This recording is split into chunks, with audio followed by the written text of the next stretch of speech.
It's flopping this time, buddy. Good job, buddy.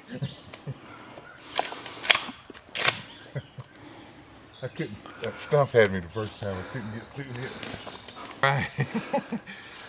Brandon Young with the Boondock Boys put me on my first good bird here.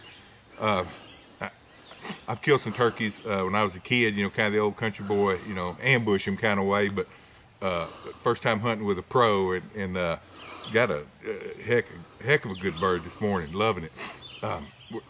We're actually on, I don't know where we are on this property, but we're on about 1,100 acre farm in Camden County, Missouri, that Brandon actually listed not long ago, and the owner said, man, come out here and hunt this place. So I was happy to do it this morning.